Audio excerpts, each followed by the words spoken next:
noite, que sejamos tocados pelas energias que emanam do nosso Mestre Jesus.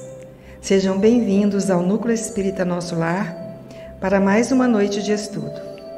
E para iniciarmos nossas atividades, convido a nossa companheira Ângela Fernandes para harmonizar o ambiente com uma prece. Boa noite a todos. É com muita gratidão que nós, neste momento, vamos elevar o nosso pensamento ao Mestre Maior. Este Mestre que nos abraça com infinito amor e que, para compreendermos este amor, é necessário que compreendamos os ensinamentos que Ele nos deixou na sua passagem entre nós. Que possamos, Mestre, trazer em nosso coração a boa vontade para nele agasalharmos estes ensinamentos que renovarão as nossas energias, a nossa disposição de seguir os caminhos que vós nos traçastes na sua jornada terrena. Que a vossa paz, a paz que vós sempre desejastes aonde quer que estivestes, seja acolhida em nossos corações, possa fazer com que nossos pensamentos sejam pensamentos de paz, para que as nossas atitudes sejam realmente atitudes de um verdadeiro cristão. E que a vossa luz, ó Mestre, ilumine o nosso companheiro que carinhosamente veio nos trazer maiores esclarecimentos sobre as vossas palavras. Que possamos permanecer nesta paz, cada vez mais abundância, e sejamos multiplicadores dela onde quer que estejamos. Muito obrigado, Mestre, por mais esta oportunidade. Que assim seja. As nossas palestras são inspiradas no livro Vinha de Luz, e o assunto de hoje é relativo ao 22º capítulo, cujo título é Corrigendas, e que está na carta de Paulo aos Hebreus, capítulo 12, versículo 6. E para falar sobre o nosso tema de hoje, Corrigendas, com muita alegria convidamos o companheiro Cláudio Bernardes, que é palestrante espírita e também colaborador aqui do Núcleo Espírita Nosso Lar. Seja bem-vindo, Cláudio. Muito obrigado, mais uma vez. Estamos aqui para conversar um pouco. Nascimento, que alegria. E vamos falar de corrigenda, de castigos e de reprimendas, que geralmente não é, que ninguém gosta disso, né? O que a gente gosta mesmo é de coisa boa, de coisa de doce, de chocolate, de coisas que são aprazíveis, de coisas que nos evocam boas sensações, né? Mas falar também de castigo, de reprimenda, de pena, diz respeito naturalmente à lei de causa e efeito. E confesso que eu não havia pensado nisso, mas enquanto eu estava vendo o texto, mais uma vez o texto do Emmanuel, ou Emmanuel, como eu sempre falo também, eu me lembrei de castigos, de reprimendas, poderia até dizer de açoite também da minha mãe. E nós somos 8 filhos.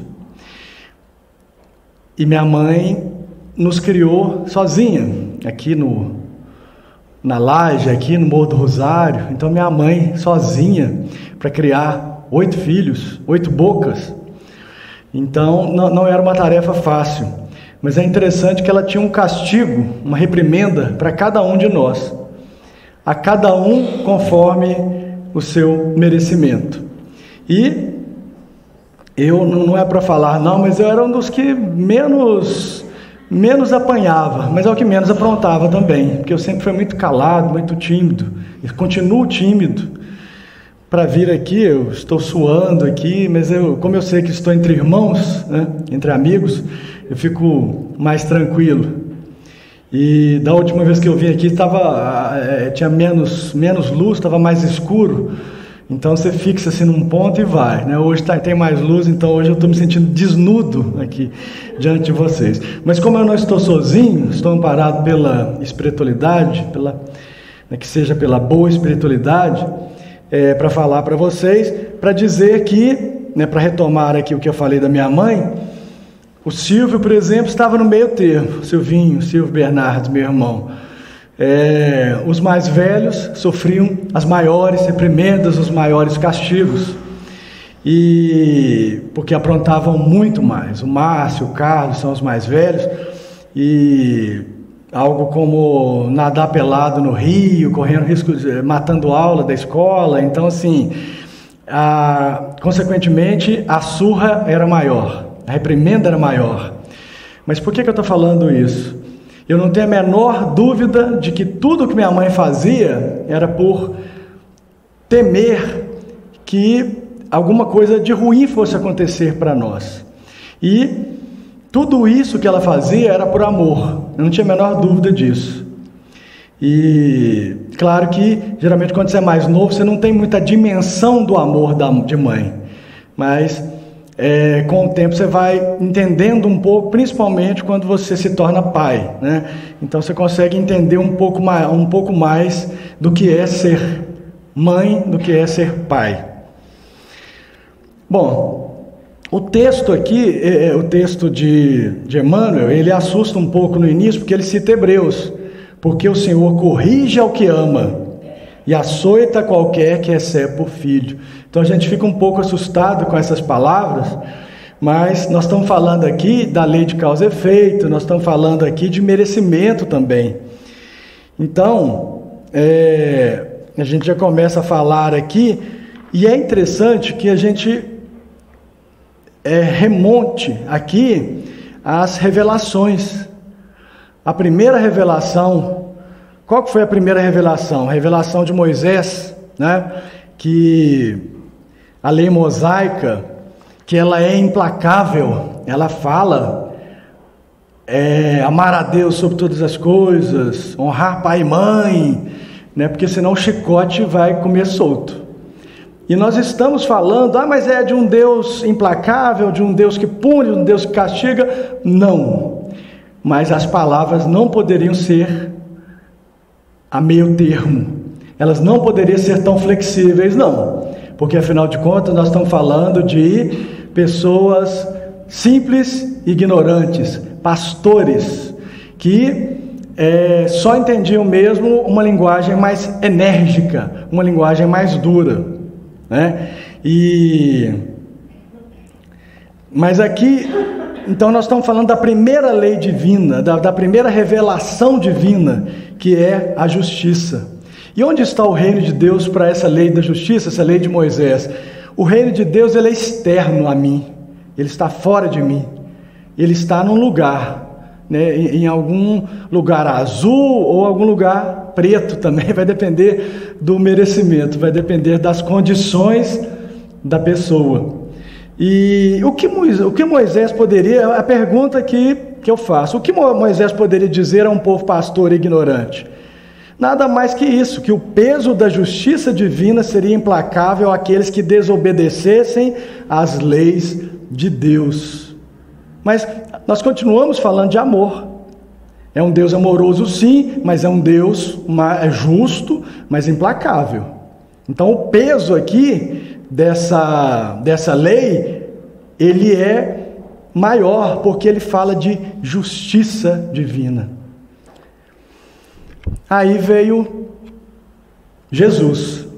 Jesus não veio para derrogar essa lei, não veio para falar assim, vamos acabar, vou destruir a lei de Moisés. Não, ele veio para dar uma outra interpretação. E agora, com Cristo, nós estamos falando da segunda revelação, que Jesus revelou um outro mundo, em que o reino de Deus, agora sim, ele não está mais fora de mim, ele está dentro de mim. Ele pertence à minha natureza, ao meu íntimo, ao meu ser. E aqui nós estamos falando agora de amor, de perdão, de caridade. Mas eu aqui não tem mais o peso da mão de Deus, então eu posso ficar tergiversando com a lei de Deus? Não. Você continua tendo que aplicar aquelas leis básicas, primitivas, sim. Mas agora você deve também pensar que o reino de Deus está em nós.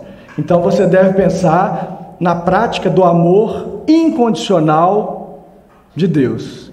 O amor sem fronteiras, sem cor, sem gênero, sem sexo, sem preocupação alguma com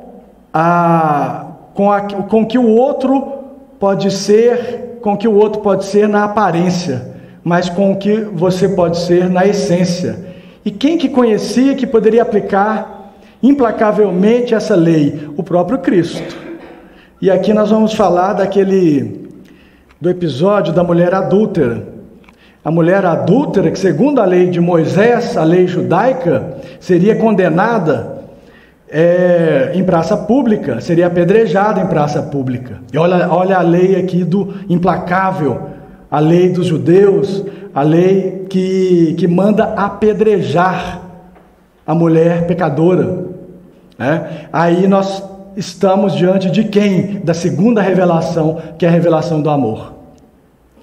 E o Cristo, segundo consta, escrevia na areia, ele escreveu na areia antes de se pronunciar. E os fariseus lá, como uns anjinhos do mal, falando para ele, o que vai fazer nesse caso? Ela é adúltera, ela é pecadora, segundo a lei judaica, ela deve ser apedrejada sim, segundo a justiça divina. E os judeus, eles não tinham muita concepção da vida futura, não.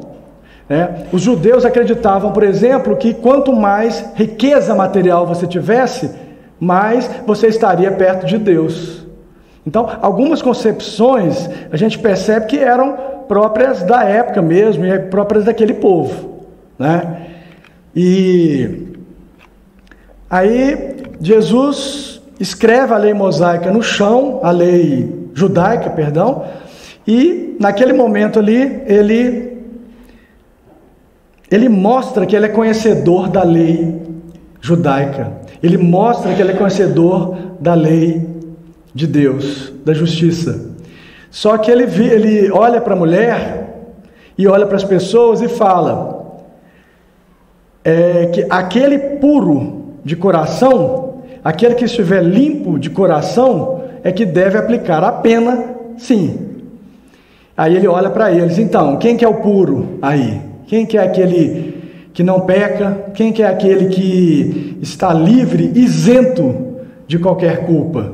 É esse que vai atirar a primeira pedra, E, como todos nós sabemos, na Bíblia, naquele momento ali, todo mundo sai, porque com o rabo entre as pernas, todo mundo sai, porque todo mundo ali tinha culpa, todo mundo ali era pecador.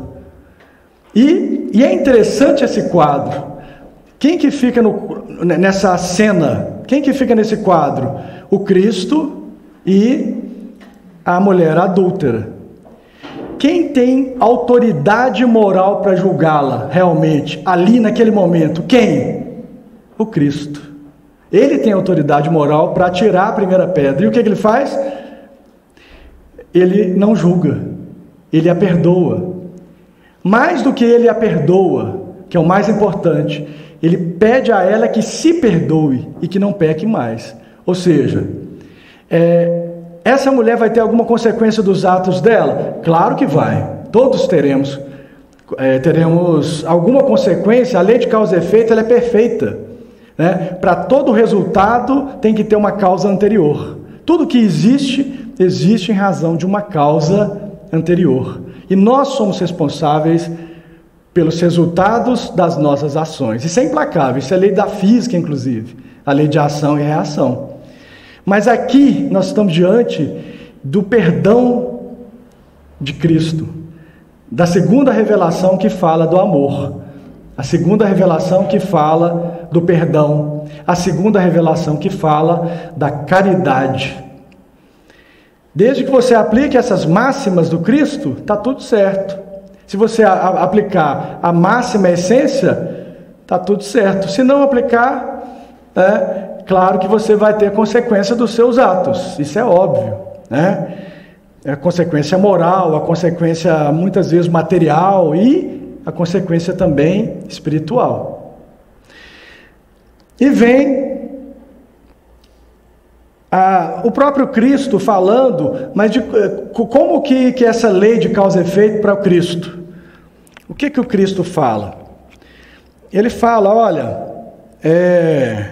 a lei se aplica para todos terão a consequência, todos verão as consequências dos seus atos, mas, claro que tem que ser proporcional à sua condição nesse planeta, né? Como que você veio? Você é uma pessoa, você é um empresário da mineração, um empresário extremamente cheio de posses, de bens materiais?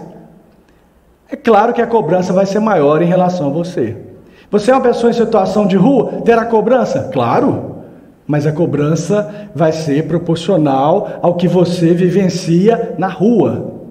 Que muitas vezes você vive um inferno aqui neste plano mesmo, passando fome, passando frio, e muitas vezes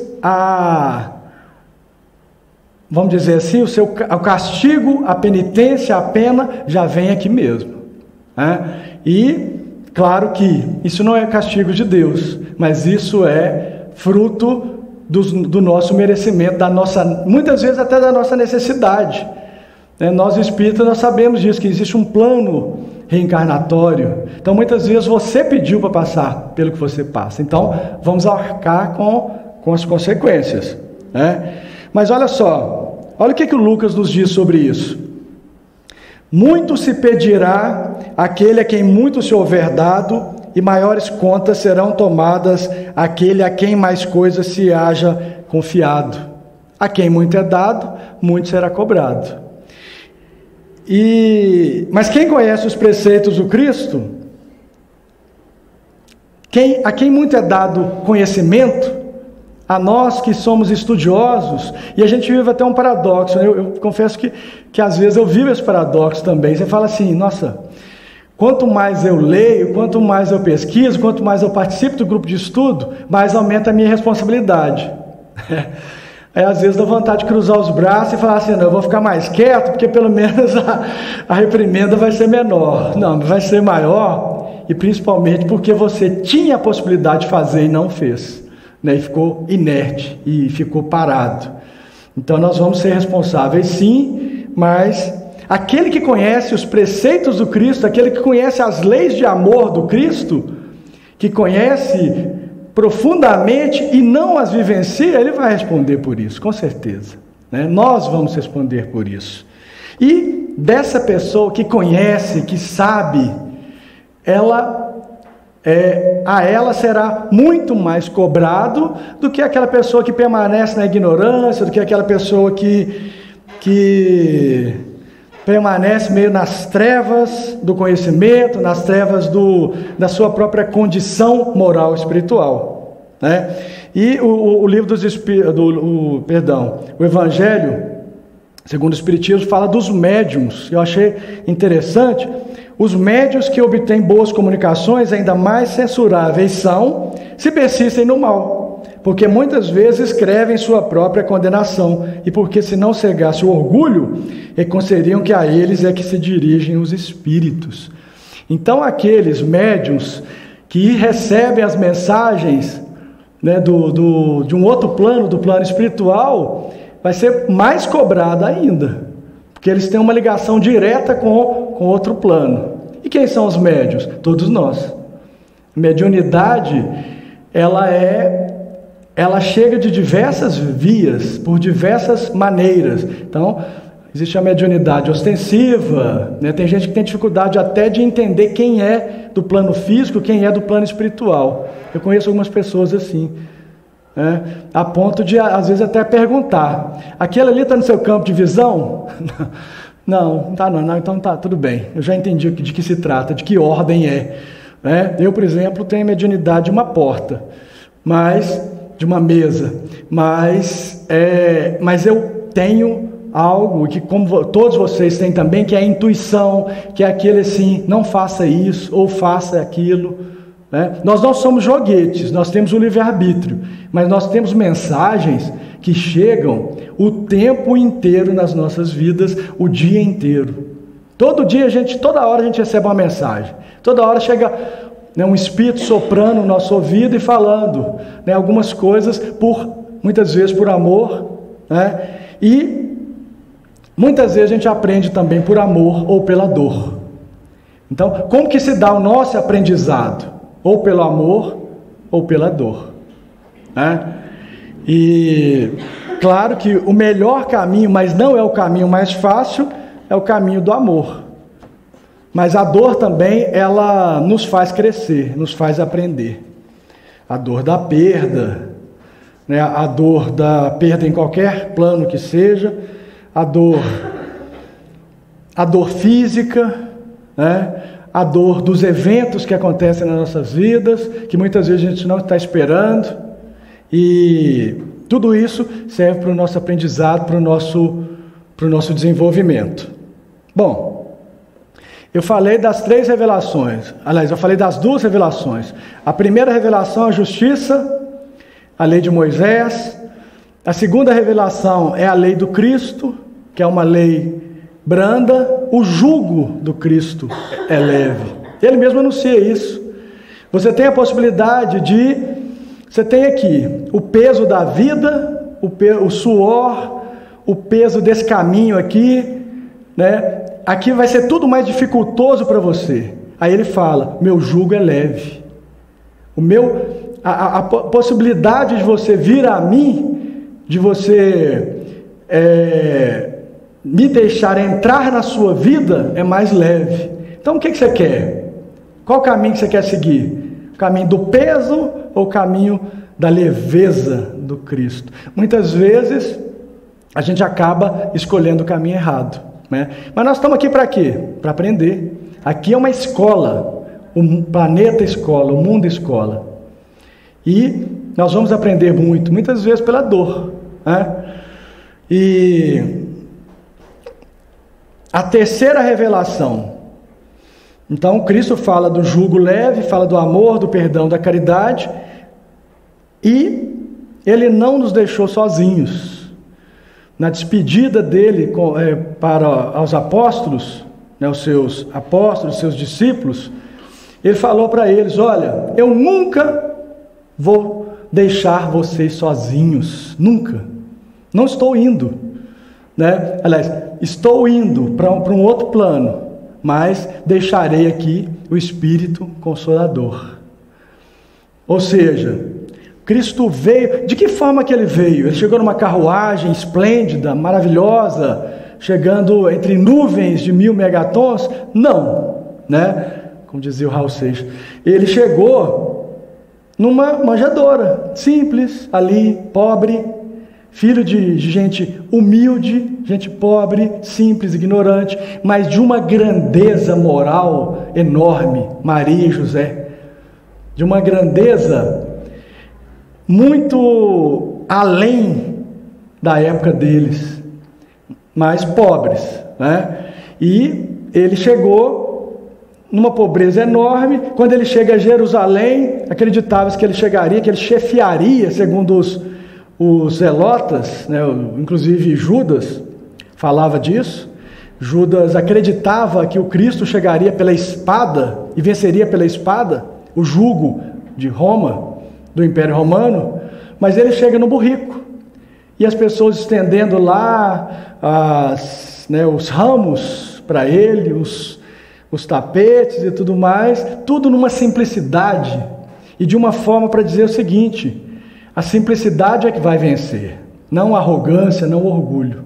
Não é a espada romana que vai vencer, tanto é que o Império Romano ruiu, né? O que vai vencer, e aí nós estamos falando do reino de Deus, é o reino do amor, do perdão e da caridade. E aqui nós chegamos à terceira revelação, que é o Espírito Consolador, que o Espiritismo vem nos dizer o tempo inteiro que nós não estamos sozinhos. Aqui mesmo estamos acompanhados, todos. E os Espíritos Santos vieram para poder nos consolar. Vieram para poder nos ajudar na nossa travessia, para que o jugo do Cristo seja o jugo escolhido, o jugo da leveza e não do peso, da mão implacável, da justiça dura. Aí não, essa não, né? Mas em muitos casos, às vezes só vale a justiça mesmo, o peso, né? Porque afinal de contas nós ainda somos simples e ignorantes. Feita essa meia hora de introdução, vamos ao texto mas na verdade tudo que eu falei aqui está aqui dentro, não fugi do assunto não, em momento algum, né? Então, no texto de Emmanuel, porque o Senhor corrige ao que ama e açoita qualquer que recebe por filho, aqui nós estamos falando da justiça implacável, né? Da justiça que pune, em Hebreus 12, capítulo 12, 6, né? E para quem que está falando? Pessoas simples e ignorantes, vamos lembrar disso. Quando os discípulos do Evangelho começam a entender o valor da corrigenda, eleva-se-lhes a mente a planos mais altos da vida. Então, quando estudamos, quando pesquisamos, quando estamos aqui, né, nesse bate-papo, nessa conversa aqui, que eu sempre digo que é muita pretensão você achar que você diz alguma coisa sozinho, mas não, eu não estou sozinho, né? Tem uma história precedente a mim e nós temos a presença dos Espíritos para dizer muitas vezes o que a pessoa precisa de ouvir, muitas vezes falando para mim, inclusive, eu falando para mim. Naturalmente que o Pai ama todos os filhos, no entanto, os que procuram compreendê-lo perceberão de mais perto o amor divino. Máxima identificação com o Senhor representa máxima capacidade sentimental. Chegado a essa posição, penetra o espírito em outras zonas de serviço e aprendizado. A princípio, principalmente quando a gente é mais novo, e eu vou reportar a minha mãe, né, as surras que minha mãe nos impunha, né? Muitas vezes a gente nem sabia porque estava apanhando, mas apanhava. A princípio doem-lhe as corrigendas, atormentam-nos os açoites da experiência. Entretanto, se sabe vencer nas primeiras provas, entra no conhecimento das próprias necessidades e aceita a luta por alimento espiritual e o testemunho de serviço diário por indispensável expressão da melhoria de si mesmo. A gente apanha muito no início e dói demais, mas a gente aprende, né? A gente aprende com os tombos, a gente aprende com as quedas, levanta e vamos seguir, não vamos deixar se esmorecer, não vamos deixar se abater por causa disso. E a vida está repleta de lições nesse particular. A vida nos dá lições, como eu já disse, as mensagens chegam o tempo todo o tempo, estão chegando agora, né? E essas lições, muitas vezes, elas chegam dos lugares que a gente menos espera, né?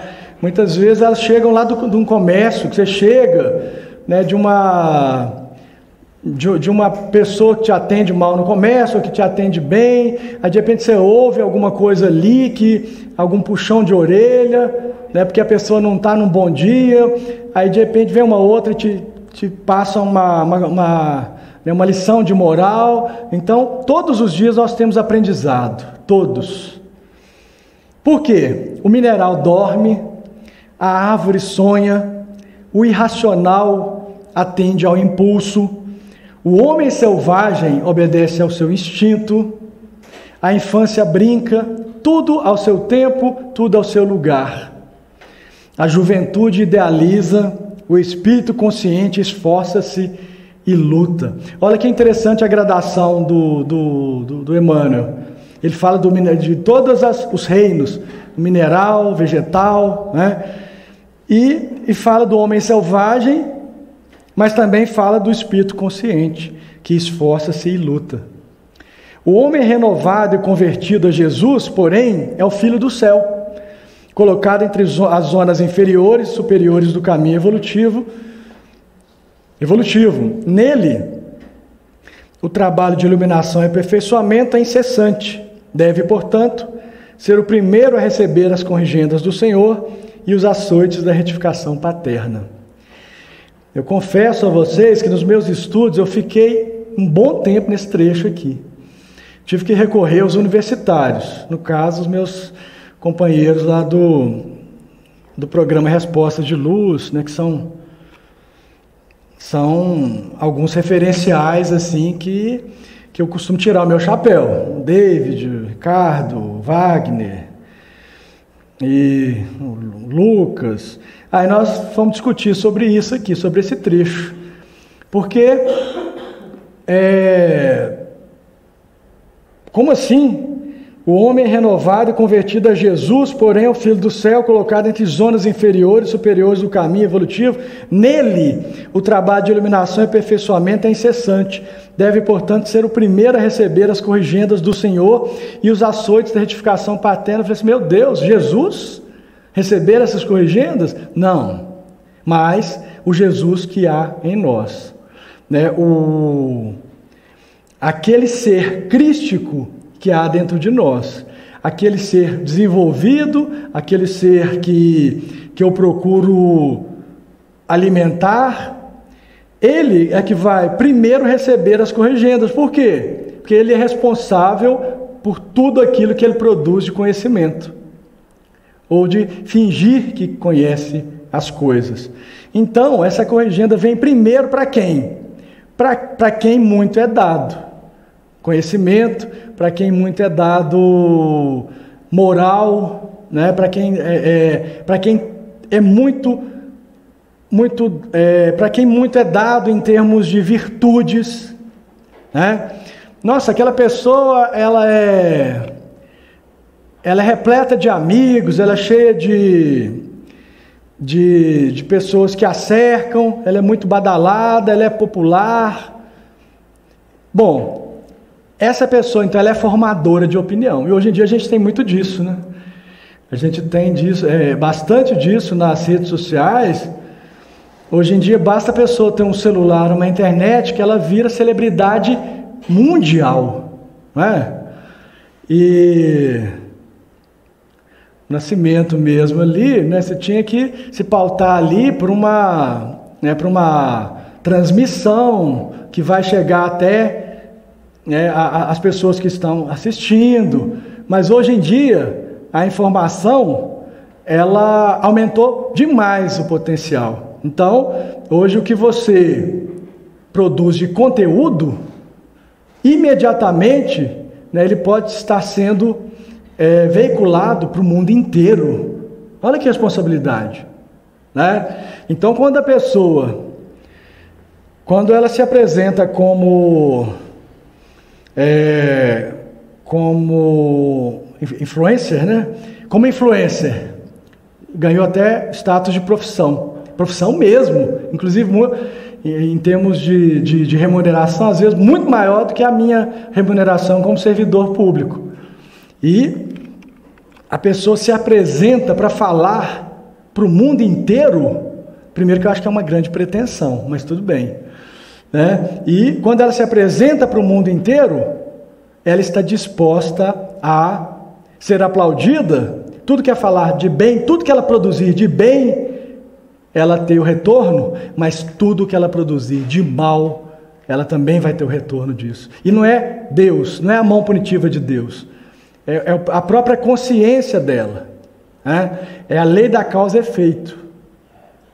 Então, tudo que se fala, você vai ter retorno disso. Tudo que se age, terá retorno disso. Tudo que eu planto, toda semente que eu jogo, eu vou colher exatamente a natureza da semente que eu joguei. Então, essa reprimenda, ela pode ser muito maior do que né, do que aquela pessoa, do que aquela mãe que fala para o filho ali, né, ou do filho que fala para a mãe. É claro que, né, guardadas as proporções, às vezes o ato de um filho ali, uma fala de um filho, pode ter uma repercussão espiritual enorme, né? Não é a quantidade de pessoas que estão ouvindo que vai tornar isso, mas muitas vezes a pessoa que está diante de um púlpito, que está diante de milhões de aparelhos, aquela responsabilidade dela é muito maior.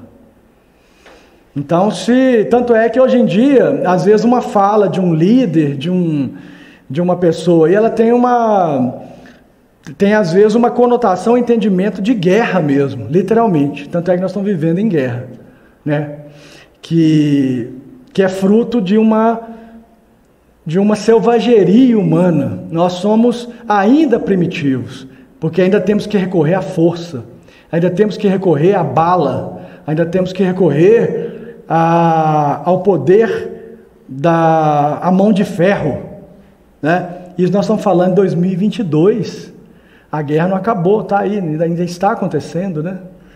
E isso depois de várias experiências com a história, como a Primeira Guerra Mundial, como a Segunda Guerra Mundial, que inclusive 13 de maio, amanhã, né? 13 de maio, dia de Nossa Senhora de Fátima, né? Dia de Nossa Senhora de Fátima, olha que interessante, me veio isso aqui na cabeça agora, soprando aqui. Dia de Nossa Senhora de Fátima, e principalmente da mensagem dela contra a guerra, na Segunda Guerra Mundial, das mensagens que emanou de uma voz doce, suave de Maria, diante dos 3 pastores, na cidade de Fátima, na cova da Iria, né? Ali ela pede para que as pessoas orassem mais e brigassem menos, para que acabasse a guerra, a Segunda Guerra Mundial. E agora, 13 de maio, claro que as proporções da Terceira Guerra Mundial foram enormes, mas e as proporções dessa guerra? Nós estamos falando de fome, de desabastecimento, nós estamos falando de preços altos, inflação, nós estamos falando de uma repercussão que acontece aqui na cidade, aqui em Itaúna, né, de uma guerra que acontece lá na Ucrânia.